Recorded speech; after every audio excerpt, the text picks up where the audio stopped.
話し合ったり論じ合ったりしているところにイエスご自身が近づいてきて彼らと共に歩き始められた。しかし二人の目は遮られていてイエスは彼らに言われた。歩きながら語り合っているその話は何のことですか。すると二人は暗い顔をして立ち止まった。そしてその一人、クレオパという人がイエスに答えた。エルサレムに滞在していながら近頃そこで起こったことをあなただけがご存じないのですと。イエスがどんなことですかと言われると二人は答えた。ナザレ人イエス様のことです。この方は神と民全体の前で行いにも言葉にも力のある預言者でした。それなのに私たちの祭司たちや議員たちはこの方を死刑にするために引き渡して十字架につけてしまいました。私たちはこの方こそイスラエルを解放する方だと望みをかけていました。実際そればかりではありません。そのことがあってから3日目になりますが、仲間の女たちの何人かが私たちを驚かせました。彼女たちは朝早く中に行きましたが、イエス様の体が見当たらず戻ってきました。そして自分たちは御使いたちの幻を見た。彼らはイエス様が生きておられると告げたというのです。それで仲間の何人かが墓に行って優しく彼女たちの言った通りでそのことは見当たりませんでした。そこでイエスは彼らに言われた。ああ愚かな者たち、心が鈍くて預言者たちの言ったことすべてを信じられない者たち。キリストは必ずそのような苦しみを受け、それからその栄光に入るはずだったのではありませんか。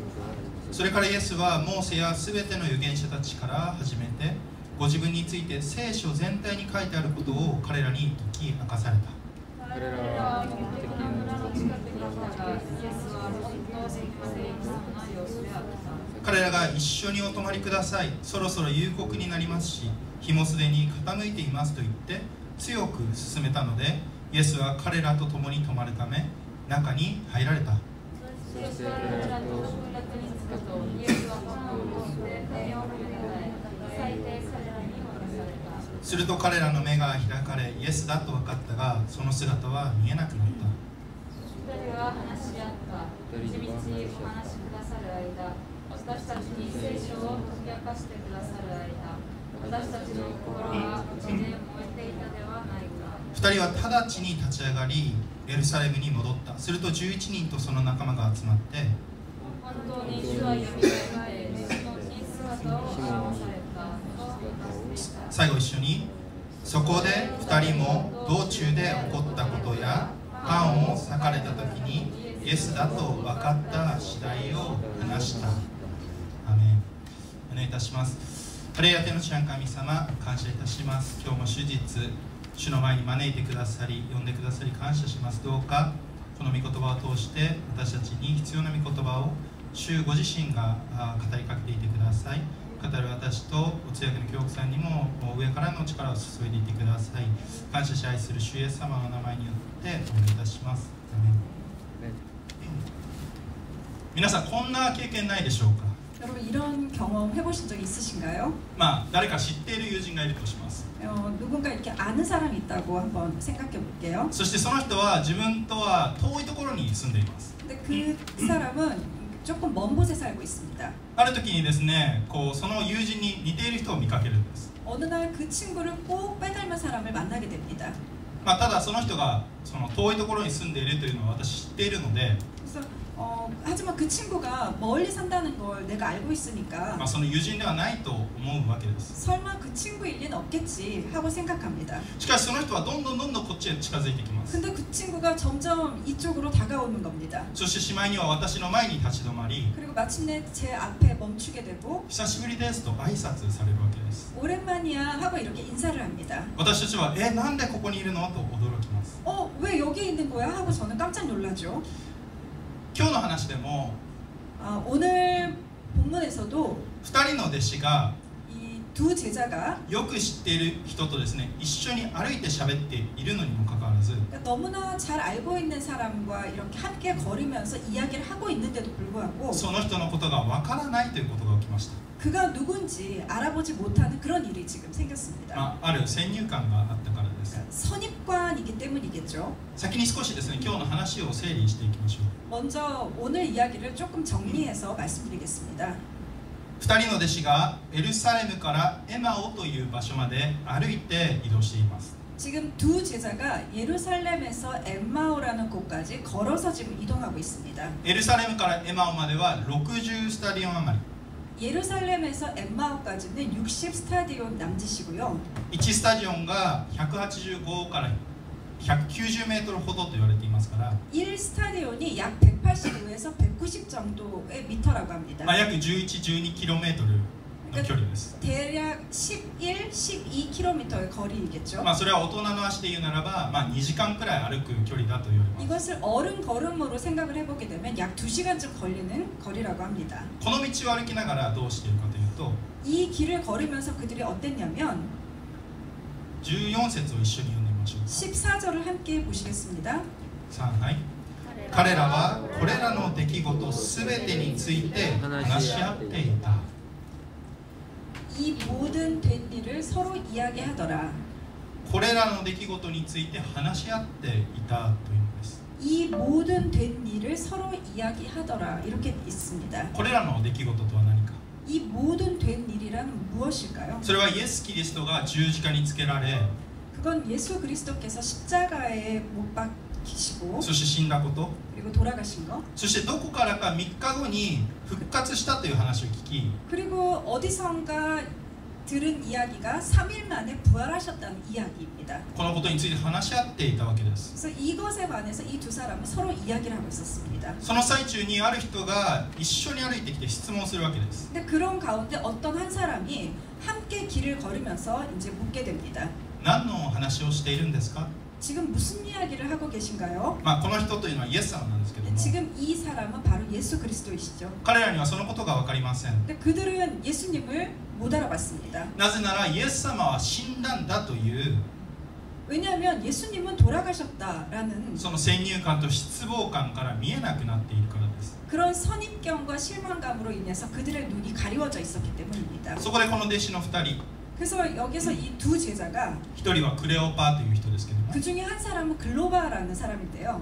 この見知らぬ人にエルサレムで起こった事件について語り始めます。 이 낯선 사람에게 예루살렘에서 일어난 사건에 대해서 이야기하기 시작합니다. そしてイエス様が死んで復活したのを 그리고 예수님께서 돌아가시고 부활하시고 仲間が墓に確認しに行ったら実際に遺体がなくて戸惑っているんだと話すわけです。 그리고 동료들이 그 무덤을 직접 확인하러 갔는데 실제로 시신이 없어서 굉장히 당황스러워했다는 이야기.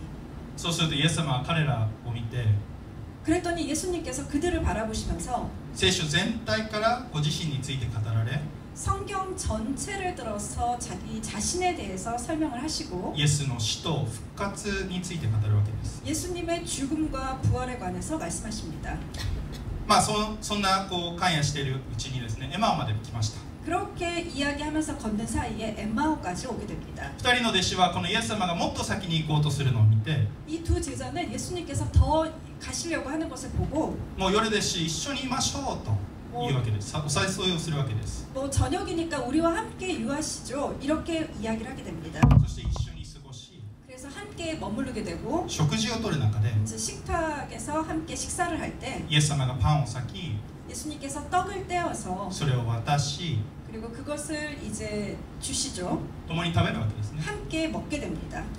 その時、 그때 やっと今まで一緒にいた方が 지금까지 계속 함께 있었던 그분이 イエス様であるということに2人は気づくのです。 예수님이었다는 사실을 그제야 그들은 깨닫게 됩니다. 思い返してみると、 그러니까 되돌아보면 このお方の話を聞いていた間、 그분의 말씀을 듣고 있을 때 내내 私たちの心はずっと燃えていたではないかと話し、 우리들의 가슴이 뜨겁지 않았냐고 서로 이렇게 이야기하면서 すぐにまたエルサレムに戻って、 그리고 바로 지체 없이 예루살렘으로 돌아가서 この復活のイエス様を仲間たちに伝えます。 이 부활하신 예수님을 이 형제 자매들에게 전하게 됩니다. このようなストーリーですけども、 이러한 이야기인데요.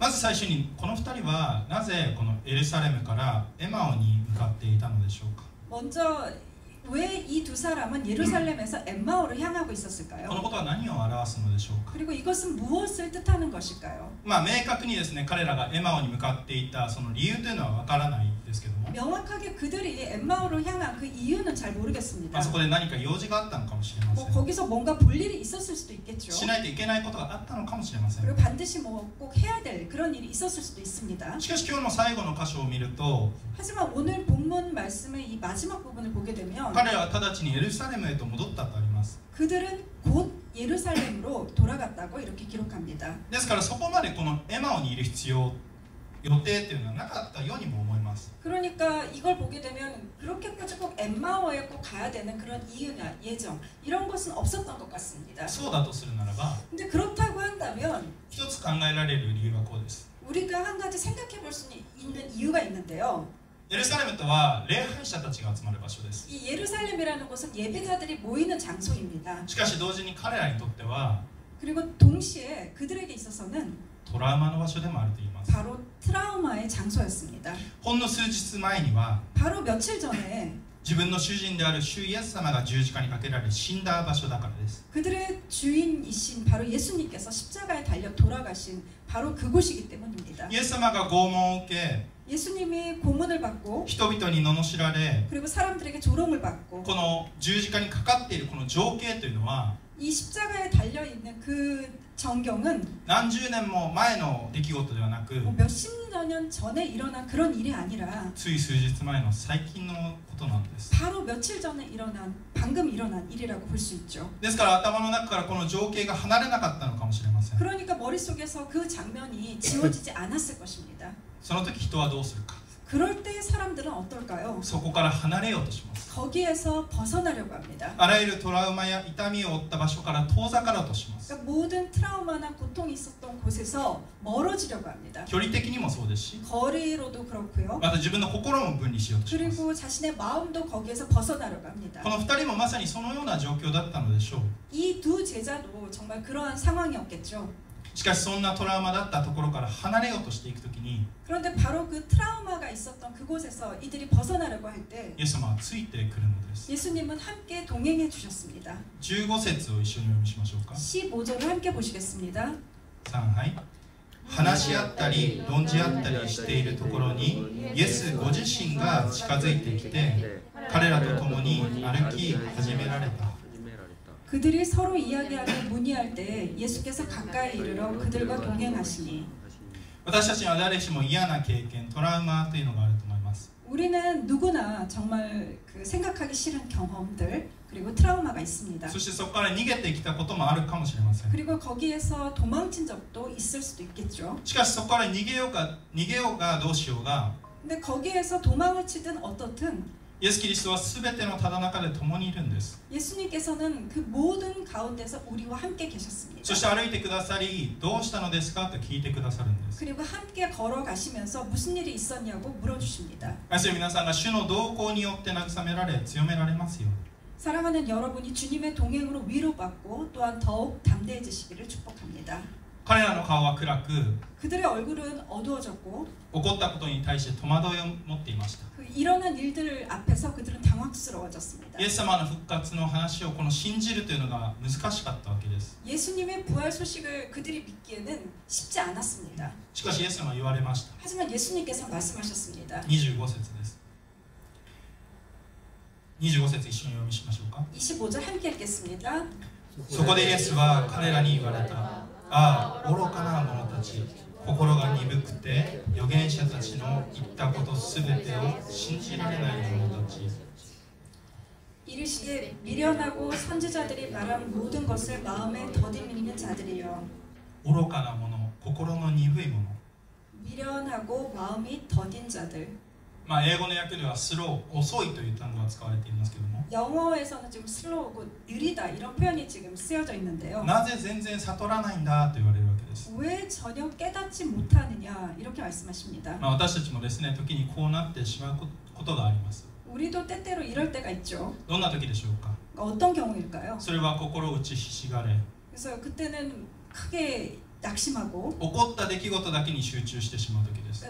일어난 사건에만 집중할 때입니다. まあ学校生活で何でも 학교 생활이든 무엇이든 よく周りを見なさいというふうに言われることがあります。 주변을 잘 살피라 이런 얘기를 듣곤 합니다. 私たちはついつい自分の世界だけを見てしまう。 우리는 자꾸만 자기의 세계만 바라보곤 합니다. そして自分の頭で理解できること、 그리고 자신의 머리로 이해할 수 있는 것, 自分の目で見えること、 그리고 자신의 눈에 보이는 것, その物事を判断していくわけです。 그것만을 가지고 판단해 버립니다. この2人の弟子たちも 이 두 제자도 イエス様が死んだという 예수님은 돌아가셨다. その事実だけが頭と心を支配していたのでしょう。 그 사실만이 그들의 생각과 마음을 지배하고 있었습니다. 自分の理解の中で 자신의 그 이해의 틀 속에서 イエス様をとどめ、 예수님을 가두어두고 暗い気持ちだけがあったことでしょう。 어두운 그런 감정만 남아 있었던 것이죠. そんな彼らにイエス様は御言葉を分かち合うんです。 그런 그들에게 예수님께서는 말씀을 나누어 주십니다. 27節をですね、一緒にお読みしましょうか。 27절 함께 보시겠습니다. 3、はい。それからイエスはモーセやすべての預言者たちから始めて、ご自分について聖書全体に書いてあることを彼らに解き明かされた。 이에 모세와 모든 선지자의 글로 시작하여 모든 성경에 쓴 바 자기에 관한 것을 자세히 설명하시니라. 聖書全体からご自分について語られたとあります。 그 성경 전체를 가지고 자신에 관해서 설명하셨다고 나와 있습니다. 私の行った進学校ではこういうことを学びます。 제가 있었던 신학교에서는 이런 걸 제가 배웠습니다. それは聖書全体からキリストを見つけ、 그것은 성경 전체에서 예수 그리스도를 찾고 キリストだけをメッセージしなさい。 그리고 그리스도만을 전하라.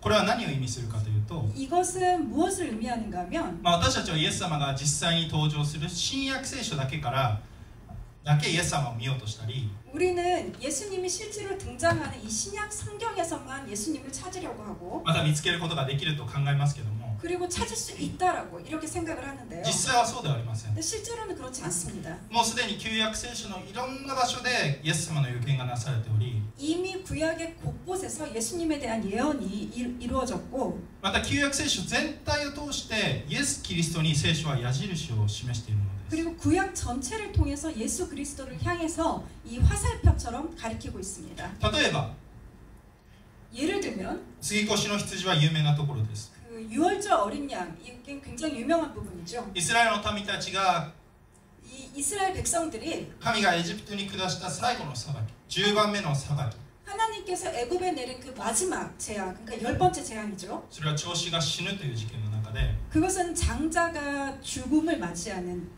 子羊の血を塗ります。 그럴 때 이제 그들은 이 어린 양의 피를 문설주에 바르게 됩니다. それを塗った家にはその裁きが通り過ぎるというものでしたけ 그 ど、 어린 양의 피를 바른 집에서는 그 재앙이 넘어가죠. この犠牲になった子羊、 이 희생양이 된 이 어린 양. それは私たちが罪からあがなわれ 그래서 우리가 이 죄로부터 속량되고 救われるために犠牲になったイエス様を表します。 우리를 구원하시기 위해서 희생하신 예수 그리스도를 보여줍니다. このように旧約聖書ではすでにイエス・キリストが描かれ、 이렇게 구약은 이미 예수 그리스도를 전하고 있고 その雛形を見ることができるからです。 그 예표를 우리가 볼 수 있습니다. そしてイエス様はこの弟子たちに 그리고 예수님께서는 제자들에게 預言書からいろんなところを引っ張ってきながら弟子たちに説明したことでしょう。 이 예언서 곳곳을 들어서 직접 말씀하시고 イザヤ53章の苦難のしもべと呼ばれる箇所からも 그리고 이사야 53장에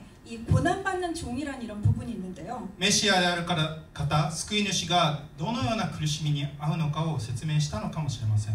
여기서도 메시아 즉 구세주이신 이 예수님이 어떤 고난을 당하실지 이미 거기에서도 설명이 되고 있습니다. ゼカリア書のロバに乗って入ってくるこの王の姿を説明したかもしれません。 그래서 스가랴서의 그 나귀를 타고 오시는 왕의 모습도 거기에서 말씀하고 있습니다. いずれにせよ旧約聖書全体を通してご自身について語られたんです。 그래서 어쨌든 예수님께서는 구약 성경 전체를 다 관통해서 자기 자신에 대해서 말씀하셨습니다. ですから私たちもですね、新約聖書だけあれば十分だとか、 그러니까 우리도 이 신약만 있으면 괜찮아 이게 아니라 そこだけ読めばいいとかではなくて、旧約聖書から聖書全体からですね、イエス様を見ていきたいと思うんです。 이 부분만 읽으면 괜찮아 이게 아니라 구약 전체에서 성경 전체에서 가리키는 예수님을 바라보기를 원합니다. そして29節から31節も一緒にお読みしましょうか。 그리고 29절에서 31절 함께 읽겠습니다. 彼らが一緒にお泊まりください。そろそろ夕刻になりますし、日もすでに傾いていますと言って強く進めたので、イエスは彼らと共に泊まるため中に入られた。そして彼らと食卓に着くと、イエスはパンを取って神を褒めたたえ、裂いて彼らに渡された。すると彼らの目が開かれ、イエスだと分かったが、その姿は見えなくなった。 한국어도 함께 읽겠습니다. 그들이 강건하여 이르되 우리와 함께 유하사이다. 때가 저물어가고 날이 이미 기울었나이다 하니 이에 그들과 함께 유하러 들어가시니라. 그들과 함께 음식 잡수실 때에 떡을 가지사 축사하시고 떼어 그들에게 주시니 그들의 눈이 밝아져 그인 줄 알아보더니 예수는 그들에게 보이지 아니하시는지라. 夕暮れになってそろそろ食事をして泊まろうとする中、 이 해질 무렵이 되어서 이제 저녁을 먹고서 묵으려고 하던 그때 弟子たちにはイエス様がもっと先へと行くように見えました。 그러니까 예수님께서는 더 멀리 가시려고 이렇게 하는 것으로 제자들은 그렇게 보게 됩니다.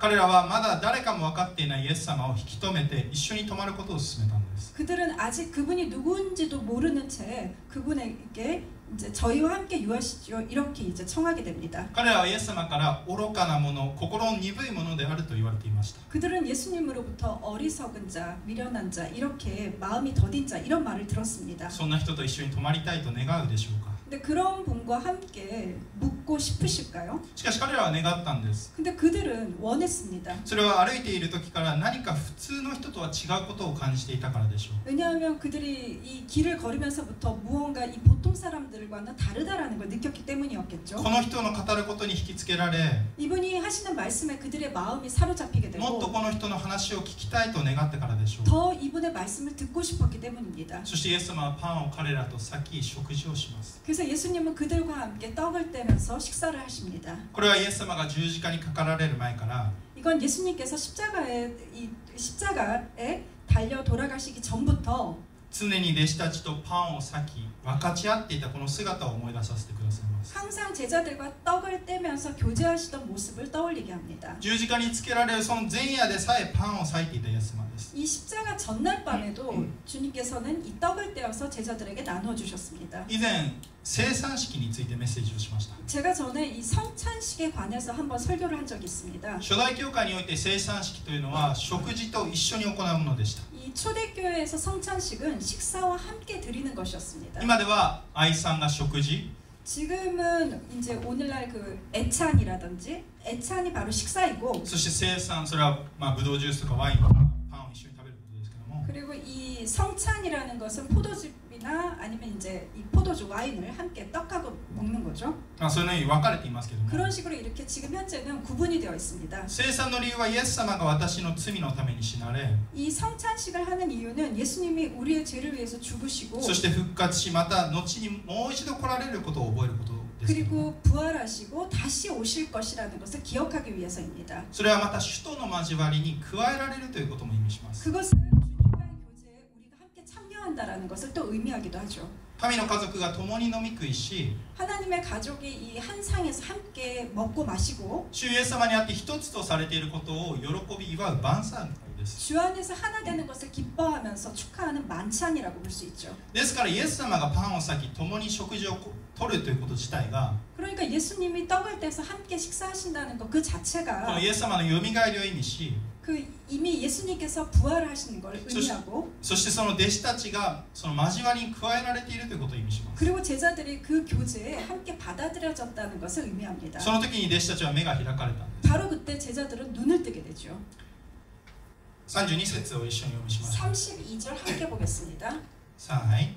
2人は話し合った。みちみちお話しくださる間、私たちに聖書を解き明かしてくださる間、私たちの心は内で燃えていたではないか。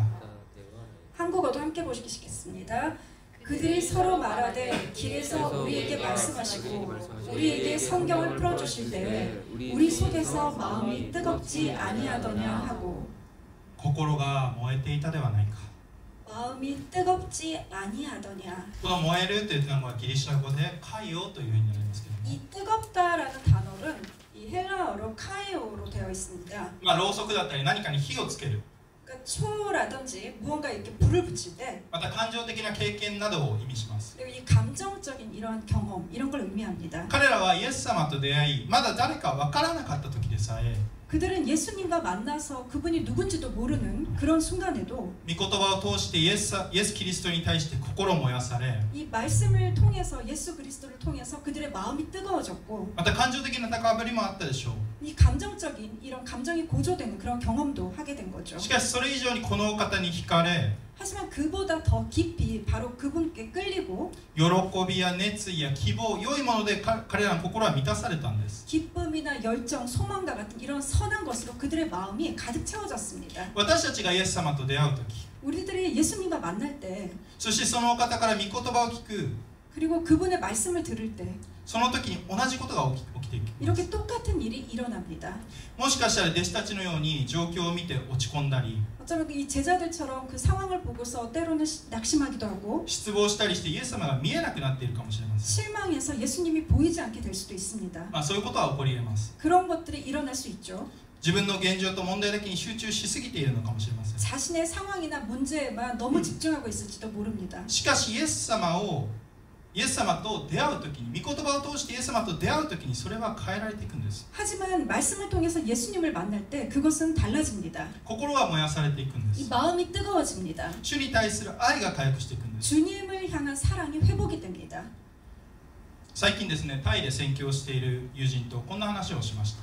최근에 그 태국에서 선교를 하고 있는 친구와 이런 대화를 나눴습니다. 彼とは進学校で一緒に学んだ中ですけども、 그 친구하고는 그 신학교에서 함께 공부를 했는데요. 韓国ではいくらでも自分が良いクリスチャンのように装うことができる。 그러니까 한국에서는 얼마든지 좋은 크리스찬인 것처럼 꾸밀 수가 있다. また進学校だったので日曜日にもメッセージを聞くし、学校でも聖書を学ぶから、 그리고 신학교니까 주일에도 설교 말씀을 듣고 또 학교에서도 성경을 배우니까 それで自分で聖書を読むことをしなくなる。 그래서 뭐ススロ 성경을 읽지 않게 되는.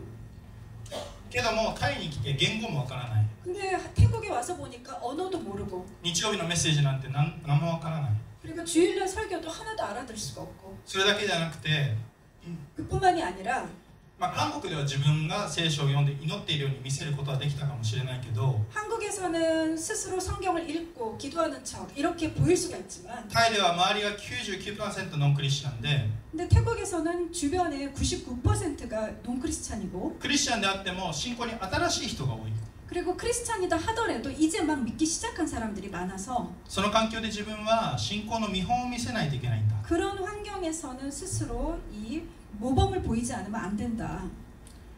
こんなことがあったそうで、ある日自分がいつも行っている教会とは別の教会にですね訪問した時に、 그런 가운데 어느 날 그가 이제 평소에 다니던 교회가 아닌 다른 곳을 이제 방문했을 때 いつも行っている教会の信徒さんから連絡が来て、 그래서 항상 다니던 그 교회에 그 성도가 연락이 와서 どこに行ったのかって聞かれたそうです。 어디에 가셨어요? 하고 이렇게 물었다고 합니다. 教会の大切さを自分は語っておきながら、 그러니까 교회의 중요함을 그렇게 자신이 이야기를 해놓고도 自分がその教会にいなかったというこの事実がつまずきになり得るということを思ったそうです。 그러니까 자신이 없었다는 사실이 성도들에게 어떤 그런 그 실족하게 하는 걸림돌이 되지는 않을 거라고 생각을 했다고 합니다. だから今彼はタイという地で 그래서 지금 그 친구는 그러니까 태국에서 神様とより親密になるように、 하나님과 더 친밀해지기 御 위해서 言葉に養われるようにと訓練されているんだと言っていました。 그리고 말씀으로 자신을 먹이고 훈련하고 있다고 이렇게 얘기합니다.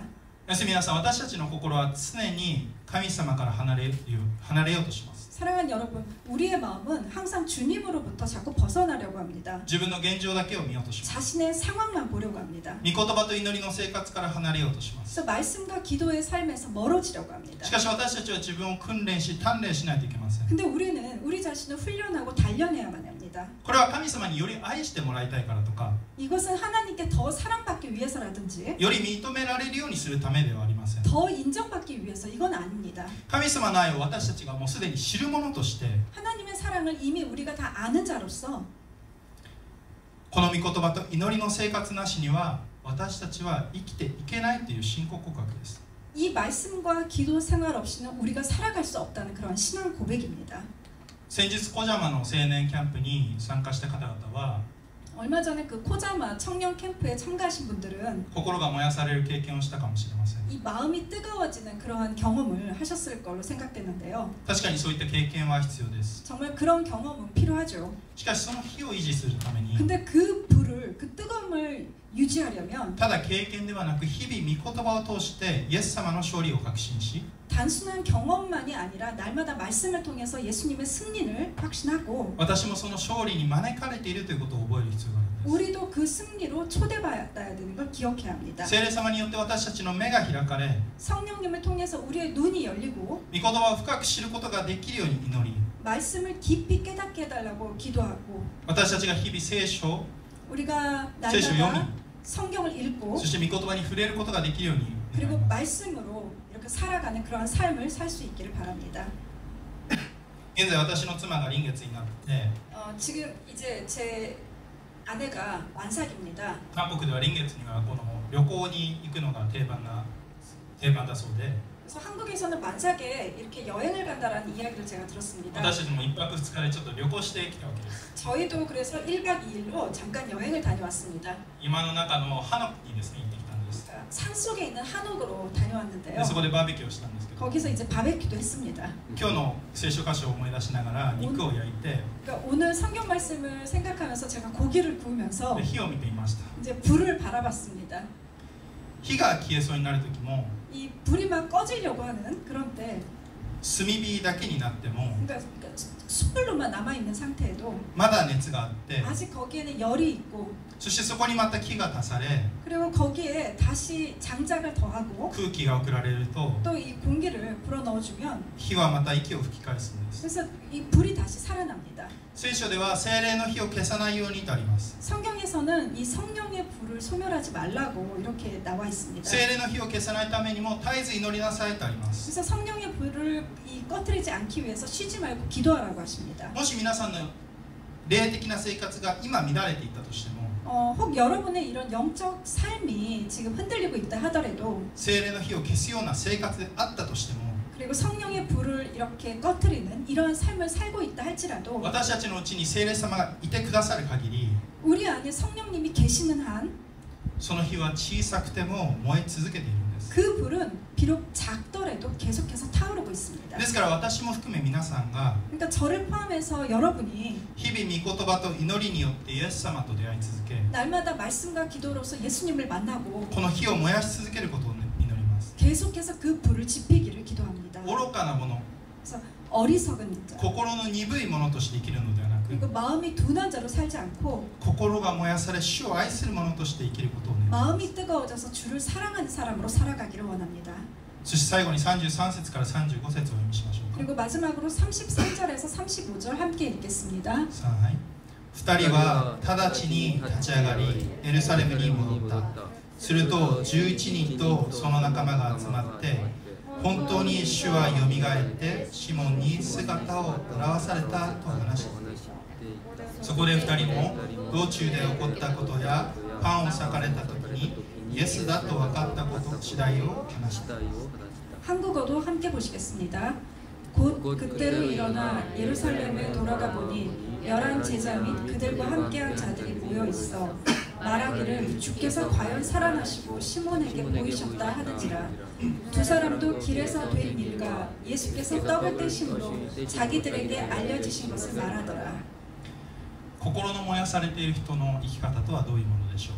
이 마음이 뜨거운 자의 그 삶은 어떤 삶일까요? それは福音を伝えていく生き方です。 그것은 복음을 전하는 삶입니다. キリストを証しする生き方です。 그리스도를 증언하는 삶입니다.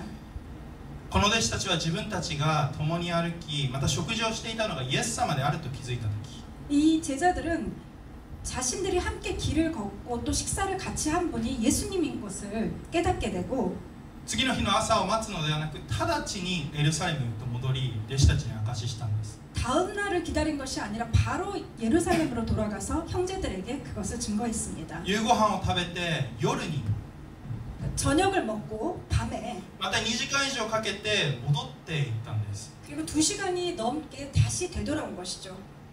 そして他の弟子たちに復活したイエス様を明かし、 그리고 다른 제자들에게 이 부활하신 예수님을 증거하고 共に分かち合ったのです。 그들과 함께 나누었습니다. 皆さんの歩みはどうでしょうか。 여러분들의 삶은 어떠신가요? 心の燃やされたものとしての歩みをしているでしょうか。 마음이 뜨거운 자로서 여러분들 살고 계신가요?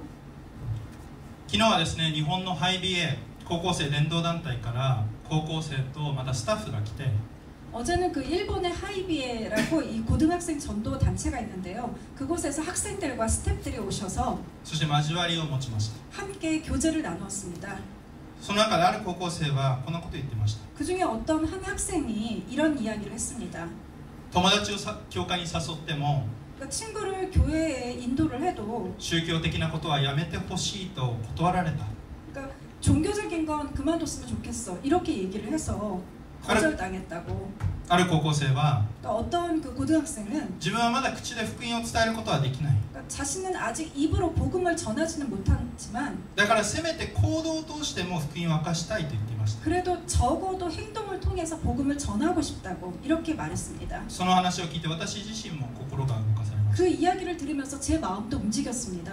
このような高校生が自分は未熟だけども、 이런 고등학생이 자기 자신은 미숙해도 また日本という大変な地で福音を伝えようとしているけども、 그리고 일본이라는 그 힘든 곳에서 복음을 전하려고 해도 また自分の弱さを感じているけども、 그리고 자신의 그 연약함을 느끼고 있어도 どんな形でも福音を伝えたいとこの願っていることに感動しました。 어떤 방식으로든 복음을 전하고자 하는 그 마음에 저는 감동했습니다. 私たちもそれぞれの弱さがあります。 우리는 각자가 연약함이 있습니다.